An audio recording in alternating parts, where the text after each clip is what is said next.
Hi, இன்றைக்கி என்ன வீடியோனா, இன்றைக்கி நம்ம வந்து தம்ப்நெயில்ல பார்த்த மாதிரி momos and tomato sauce recipe தான் பார்க்க போகிறோம். எல்லாருமே வைரலாக செய்கிறாங்க. நான் லைஃப்லேயே வந்து இது செஞ்சதே இல்லை, இப்போ தான் செய்யவே ஸ்டார்ட் பண்ணியிருக்கேன். அது ஃபஸ்ட்டு அட்டம்ப்டே வந்து நான் வீடியோவே எடுத்து போடலான்னு சொல்லிட்டு தான் வீடியோ எடுக்கிறதுக்கே பிளான் இல்லை, அதனால் பாதியிலேருந்து தான் எடுத்திருப்பேன். இதோடைய டொமேட்டோ சாஸ் இருக்குது இல்லையா, டொமேட்டோ சாஸ் வந்து லைவில் போட்டிருப்பேன், பார்க்காதவங்க கண்டிப்பாக பாருங்கள் அது எப்படி நான் செஞ்சுருப்பேன்றது. டொமேட்டோ சாஸ் நல்லா தான் இருந்துச்சு, கொஞ்சம் கார தூக்கலாக இருந்துச்சு.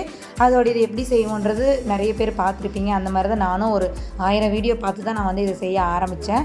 மைதா மாவில் செய்யணும், நான் கோதுமை மாவில் செஞ்சேன். மைதா மாவு இல்லாதனால சரி கோதுமை மாவில் செஞ்சுக்கலாம், அதுவும் ஸ்ட்ரென்த்து தானே அப்படின்னு சொல்லிட்டு அது செஞ்சேன். இது வந்து பார்த்திங்கன்னா அந்த ஸ்டஃபிங்க்கு உள்ளே வைக்கிறேன் பார்த்திங்களா, அது வந்து இருக்கிற வெஜிடபிள்ஸ் எல்லாம் போட்டு இஞ்சி பூண்டு பேஸ்ட்டெல்லாம் போட்டு நல்லா அது நல்லா வணக்கணும். கொஞ்சம் கொஞ்சமாக தண்ணி தெளித்து அது நல்லா வேக வச்சு அது தனியாக எடுத்து வச்சுக்கிட்டேன். அதுக்கப்புறம் கோதுமை மாவு கொஞ்சம் உப்பு போட்டு நல்லா பிசைஞ்சு எடுத்து அதில் வந்து கொஞ்சம் ரொம்ப பெருசாகவும் இல்லாமல் கொஞ்சம் சின்னதாகவும் இல்லாமல் மாவு வந்து தேய்ச்சிக்கணும். ஒரு அரை மணி நேரம் ஊற வச்சு எடுத்து அதை வந்து நல்லா வந்து நீட்டாக தேய்ச்சிக்கணும்.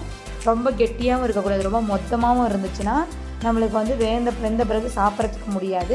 ஆனால் நான் ஃபஸ்ட் டைம் ட்ரை பண்ணேன், ஃபஸ்ட் ட்ரையே வந்து நான் வீடியோவாக தான் எடுத்திருந்தேன். அது வந்து ஃபோல்டு பண்ணணும்.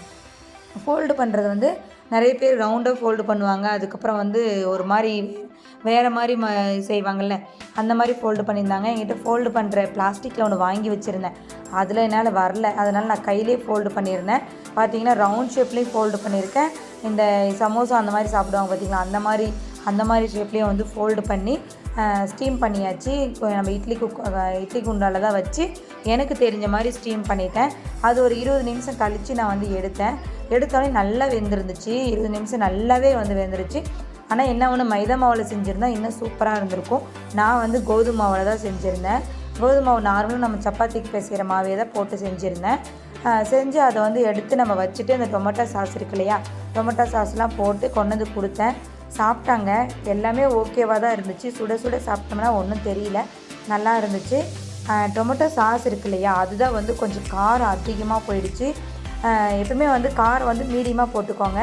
அது கூட வந்து வெல்லமும் போடணும். ஸ்வீட்டுக்கு வெல்லமும் போட்டு நம்ம செஞ்சால் மட்டும்தான் வந்துட்டு சூப்பராக இருக்கும். ஸோ நான் ஃபஸ்ட்டே எல்லாத்தையும் கொஞ்ச நேரம் ஊற வச்சு அதுக்கப்புறம் அது நல்லா ஃப்ரை பண்ணிட்டேன்.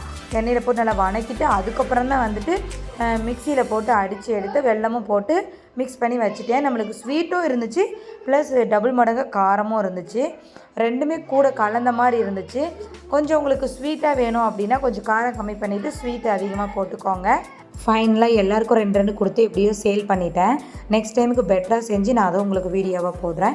இதுக்கப்புறம் கொஞ்சம் கொஞ்சமாக சிம்பிள் ரெசிப்பியாக வந்து நான் செஞ்சு போடுவேன். நான் இந்த மாதிரி சமைக்கிற ஆளே கிடையாது. இப்போ என்னை நம்பி ஒரு ஜீவன் வந்ததுனால அப்பப்போ ஏதோ ஒன்று செஞ்சு கொடுமான்னு கேட்குறாங்க. அவங்களுக்காக ஒரு 4 வீடியோ எடுத்து பார்த்து அதை நான் எப்படி ட்ரை பண்ணி பார்க்குறேன். அந்த ட்ரை பண்ண ரெசிபி அப்படியே நான் வீடியோவை எடுத்து உங்களுக்கு நான் போடுறேன். நீங்களும் கண்டிப்பாக ட்ரை பண்ணி பாருங்கள். வீடியோ பிடிச்சிங்கன்னா சேனலை சப்ஸ்கிரைப் பண்ணி வச்சுருங்க. நெக்ஸ்ட் வீடியோவில் பார்க்கலாம். பாய்.